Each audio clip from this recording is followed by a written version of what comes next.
오래전 베다는 하나의 텍스트였습니다. 벼사는 베다를 네 부분으로 나누었고 그래서 베다야사라고 불립니다. 베다를 나눈 후 어느 날 평화롭게 잠을 자던 중 그는 큰 재앙에 대한 불안한 환상을 보았습니다. 그는 깜짝 놀라 깨어났고 자신이 본 것에 대해 깊은 혼란에 빠졌습니다. 무슨 일이 일어날지 이해하기 위해 그는 명상에 잠겨 시간을 여행하며 자신이 본 환영의 타임라인으로 들어갔습니다. 그는 자신이 광활한 전장의 한가운데에 있는 것을 발견했습니다. 그는 사방에서 칼이 부딪히는 소리, 하늘을 향해 날아가는 화살, 땅에 튀는 피의 소리를 들었습니다. 원자폭탄이 폭발하고 있었습니다. 무슨 일인지 궁금한 그는 더 잘 보기 위해 구름 위로 날아올랐습니다. 그가 본 것은 너무 끔찍해서 이것이 죽음의 화신임에 틀림없다고 생각했습니다. 그의 눈앞에서 벌어지는 전투는 역사에 기록된 그 어떤 전투와도 달랐고 그는 그런 전투는 다시는 일어나지 않을 것이라고 생각했습니다. 그의 눈에 보이는 것은 전쟁뿐이었습니다. 코끼리, 사락, 전차 5락, 말 11락, 병사 21락 등 군대의 규모는 어마어마했습니다. 그 파괴력이 너무 커서 벼사는 인류가 전멸할지도 모른다는 두려움을 느꼈습니다. 하지만 무엇보다도 가장 충격적인 것은 이 전쟁이 자신의 후손들에 의해 벌어지고 있다는 사실이었습니다. 당황한 그는 나는 독신주의자인데 어떻게 후손을 낳을 수 있을까? 라고 생각했습니다. 그는 전쟁이 일어나기 전부터 모든 상황을 자세히 기록하고 싶었습니다. 하지만 시간이 흐르면서 그는 모든 일을 있는 그대로 기록할 수 없다는 것을 깨달았습니다. 그는 내가 내레이션을 하면서 모든 경험을 구절로 기록하려면 다른 누군가가 그것을 기록해야 한다고 생각했습니다. 하지만 누가 그런 일을 할 수 있을까? 곰곰이 생각하던 중 그는 새 세계에 그런 능력을 가진 존재가 단 한 명밖에 없다는 것을 깨달았습니다. 바로 가네샤 경으로 널리 알려진 비그네슈와라였습니다. 비아사는 신성한 힘으로 즉시 비그네슈와라를 소환하여 가네샤, 나는 시간을 통해 미래로 여행하며 앞으로 일어날 모든 사건을 목격하려고 합니다. 비록 내 마음은 미래로 가더라도 내 몸은 여기에 남아서 내가 보는 모든 것을 당신에게 말할 것입니다. 나는 그곳에서 모두를 볼 수 있지만 아무도 나를 보지 못할 것입니다.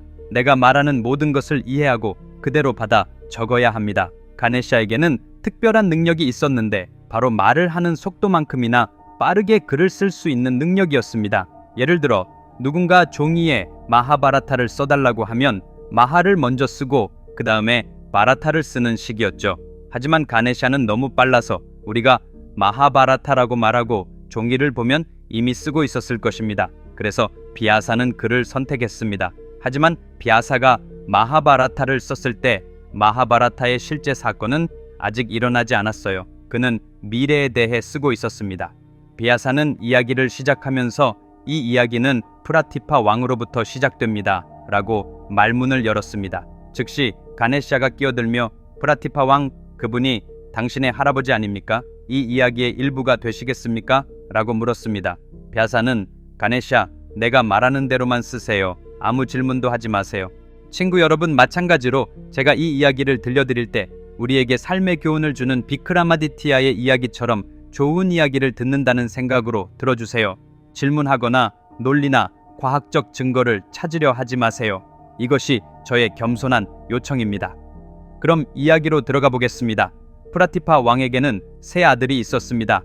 장남은 데바피라고 불렸어요.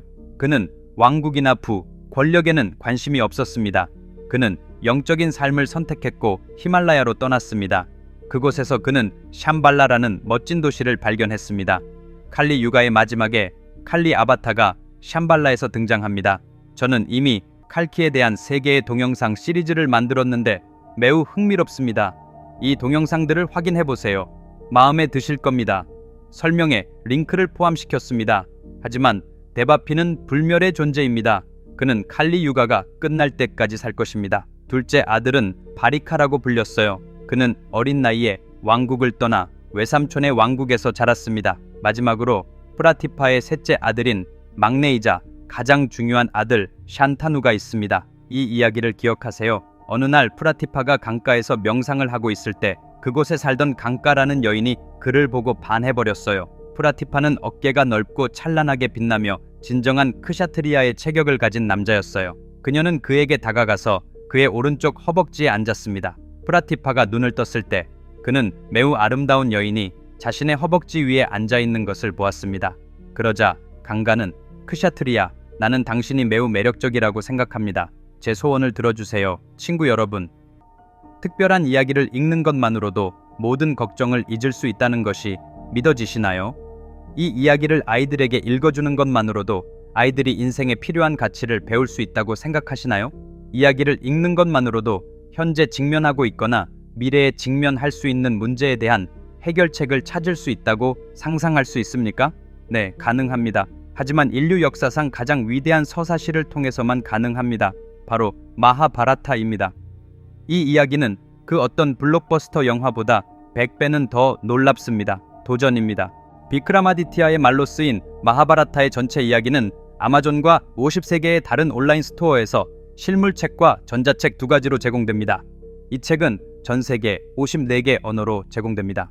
링크는 아래 설명에 있습니다. 지금 바로 주문하세요. 이 책은 단순한 책이 아니라 여러분의 삶을 위한 도서관이기 때문입니다.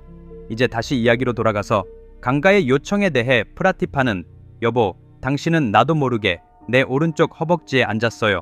남자의 왼쪽 허벅지는 아내를 위해, 오른쪽 허벅지는 딸을 위해 예약되어 있습니다.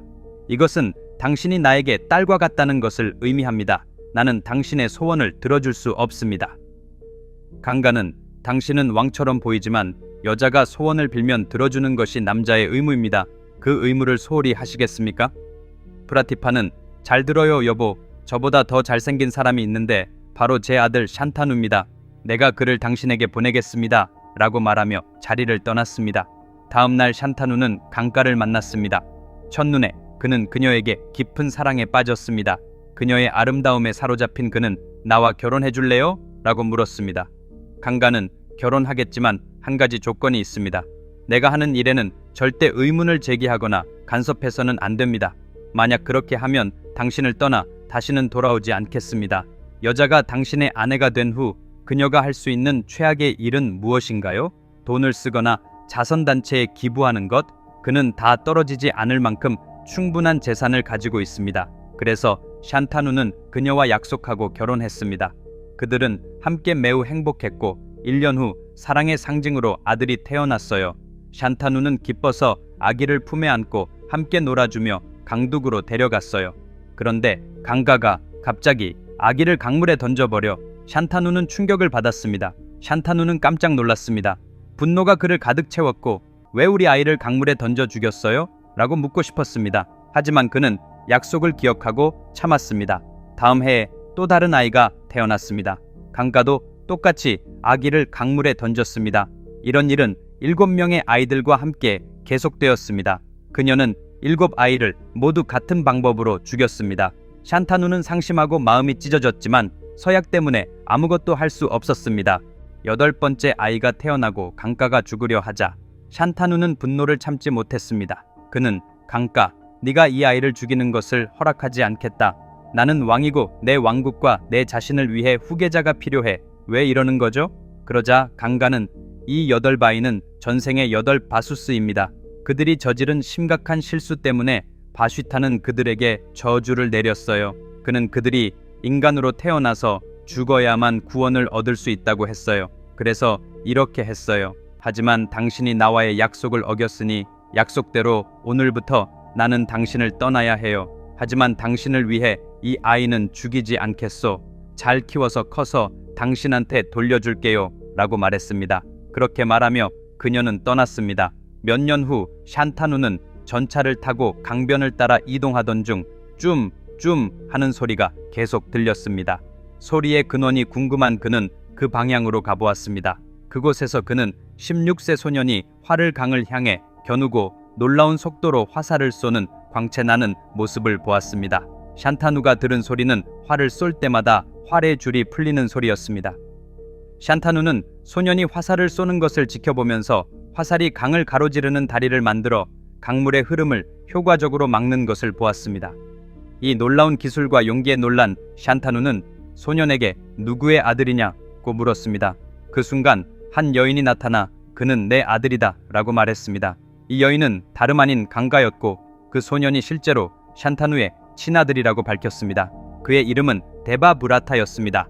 데바브라타는 위대한 전사 파라슈라마에게 전쟁 기술을 훈련받고 현자 바시슈타에게 교육을 받았습니다. 샨타누의 아들인 데바브라타는 강력한 전사였을 뿐만 아니라 현명하고 학식 있는 사람이었습니다. 샨타누는 자신의 왕국의 정당한 후계자를 찾은 것에 기뻐하며 데바브라타를 자신의 궁전으로 데려갔습니다. 며칠 후 샨타누는 왕국을 시찰하던 중 낚시를 하고 있는 한 여인을 발견했습니다. 그녀의 아름다움에 반한 그는 그녀에게 다가가 나와 결혼하여 나의 왕비가 되어주겠느냐고 물었습니다. 그녀는 그건 아버지께 물어보셔야 합니다 라고 대답하고 자리를 떠났습니다. 이 여인이 바로 사티아바티였습니다.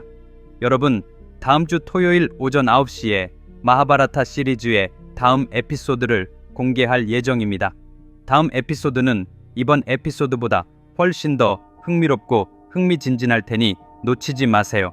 아직 마하바라타 책을 주문하지 않으셨다면 지금 바로 주문하세요. 링크는 이 동영상 아래 설명에 있습니다.